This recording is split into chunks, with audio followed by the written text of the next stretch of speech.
पंजाब में सियासत के महाज पर दिलचस्प पेशरफ्त। हुकूमत पंजाब और अपोजिशन के दरमियान क्रिकेट का मैदान सजने को तैयार। क्रिकेट मैच के लिए फयाजुल हसन चौहान का अपोजिशन रहनुमाओं से राब्ता। फयाजुल हसन चौहान का पीपल्स पार्टी के पार्लिमानी लीडर सैयद हसन मुर्तज़ा से राब्ता। फयाजुल हसन चौहान का मुस्लिम लीग नून की रुकने पंजाब असम्बली हिना परवेज भट्ट से भी राब्ता हुआ है। इसी पर बात करेंगे नुमाइंदा दुनिया न्यूज़ लियाकत अंसारी से। जी लियाकत अंसारी।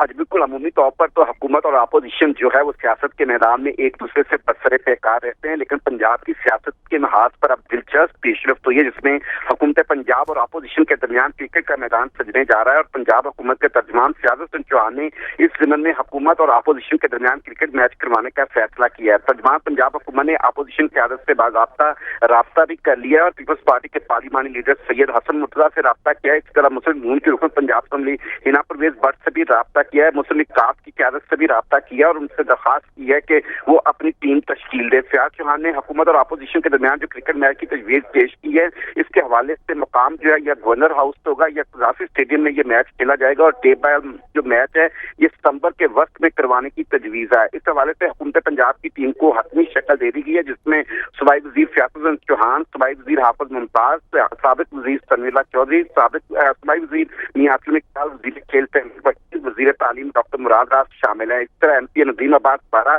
सूबाई वज़ीर नज़ीर नियाजी, मलक उमर फारूक और हनीफ प्रतापी भी हुकूमती टीम का हिस्सा हैं। सूबाई वज़रा हाफिज अम्मार यासर और सरदार हसनैन बहादुर राशिद और राजा यासर हमैयों को भी इस टीम में शामिल किया गया। अब देखना है कि हुकूमत के मुकाबले में अपोजिशन अपनी टीम के कौन से खिलाड़ी मैदान में उतारती है और सितंबर के वक्त में ये मैदान लगेगा, जिसमें हुकूमत और अपोजिशन क्रिकेट के मैदान में क्रिकेट डिप्लोमेसी के जरिए आमने सामने होंगे। जी लियाकत अंसारी, बहुत शुक्रिया आपका।